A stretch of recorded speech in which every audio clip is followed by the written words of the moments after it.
Can't you get clear images through your telescope? Maybe you're not considering this detail. Have you ever noticed that stars often produce a flickering movement, the so-called twinkling of the stars? This is because the Earth's atmosphere, the mass of air that surrounds us, is in constant motion and distorts their light. This phenomenon, known as astronomical seeing, is a key factor in astrophotography, both in deep sky and planetary. But what exactly is seeing? How can we measure it and minimize its impact? My name is Miguel Azorín, and I welcome you to Natural Portraits. Let's discover it together.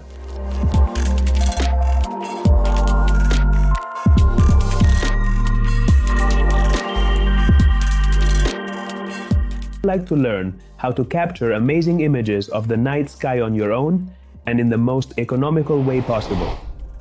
I remind you that at the Natural Portraits Academy, you have at your disposal courses in planetary astrophotography, deep sky astrophotography, from beginner to advanced level, without assuming any prior knowledge, and with my support, so you can achieve your goals.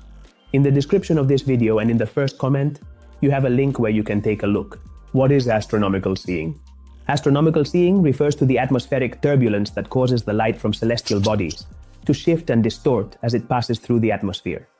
In simple terms, it is the quality of atmospheric stability that determines how clear or blurry an astronomical image will appear. This effect is caused by the different layers of moving air that have varying temperatures and densities, which create small fluctuations in the path of light as it travels towards us through them.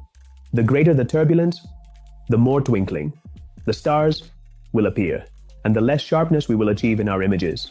Seeing is measured in arcseconds, a unit that represents the amount of apparent displacement of a star's light due to atmospheric turbulence. As a reference, a seeing of 1 arcsecond or less means that the star's light moves in an extremely narrow cone, ideal for obtaining sharp images. On the contrary, values above 2 or 3 arcseconds indicate that the atmosphere is particularly unstable, resulting in blurry and less defined images. These values can vary even during the same night, so it is important to constantly monitor the seeing. There are online tools that allow you to check seeing forecasts almost in real time, which is very useful for planning our astrophotography sessions. Without a doubt, one of the best tools available to enthusiasts for monitoring seeing and planning our astrophotography sessions is MeteoBlue.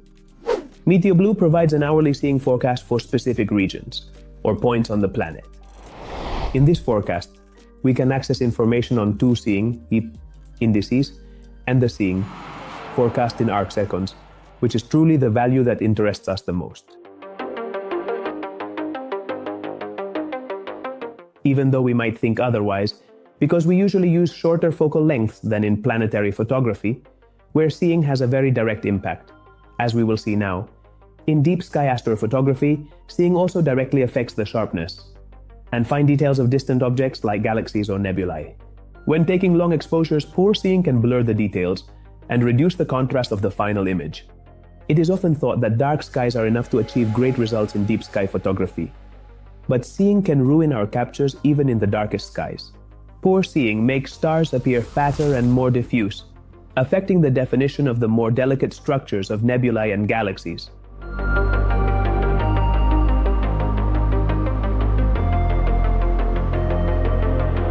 So if you are a nomadic astrophotographer and plan to travel many kilometers to escape light pollution, don't forget to also check the average seeing values of the place you are going to visit, because you might encounter an unpleasant surprise.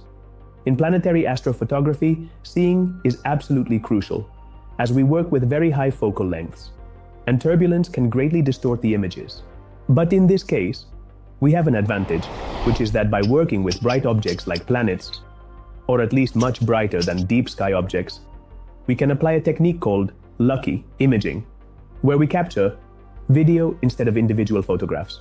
You can learn all of this in detail in the Planetary Astrophotography course at the Natural Portraits Academy.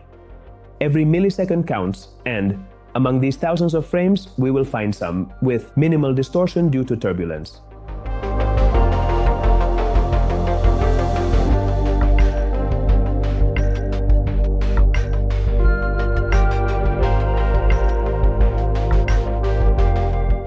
By stacking these best frames, we can achieve stunning photographs of the planets or the moon. But even when applying techniques like this, controlling the seeing is extremely important in planetary astrophotography, because with poor seeing, atmospheric details or formations on the planetary surface simply vanish. When the seeing is good, fine details like storms, cloud belts, or polar caps can be captured with impressive definition. On the other hand, with poor seeing, these details blend into a blurry image, lacking contrast. Large observatories are not built randomly anywhere in the world just because of a dark sky. Strategic locations are chosen at high altitudes, where the atmosphere is thinner and more stable. This minimizes turbulence and drastically improves the seeing. Mauna Kea in Hawaii, or the Roque de los Muchachos Observatory in La Palma, where, by the way, I will be from May 24th to 31st with a group of astrophotography enthusiasts. There are still some spots available, so I encourage you to check the information about this trip in the description of this video and in the first comment. These are perfect examples of places that combine dark skies, low light pollution, and excellent seeing, offering optimal conditions to capture the cosmos with impressive clarity. It's not just the darkness of the sky that matters. Factors such as climate stability and the absence of turbulent air currents also play a crucial role in the selection of these sites. To what extent does seeing affect your astrophotography? As I mentioned, seeing also affects deep sky astrophotography, although to a much lesser extent than in planetary astrophotography. On our partner channel, Astro Academy, we offer free software that allows you to calculate the maximum RMS error of your astrophotography equipment, or in other words, the resolution limit of your equipment. This data is related, among other things, to the quality of the seeing, and it helps you anticipate the conditions of your observation night. Basically, if the seeing quality is below your maximum RMS error, this turbulence will not be affecting your images. Whereas if the level of atmospheric turbulence is above your RMS value, you will be losing sharpness in your captures. Regarding this tool, I recommend you watch this other video from our Astro Academy channel, where we show you how to use this tool in the most efficient way.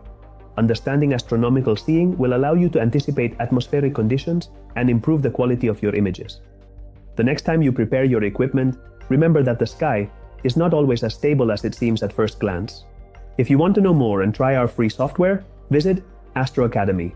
Don't forget to subscribe and activate notifications so you don't miss any content. We'll see you again next week, here on Natural Portraits. Goodbye.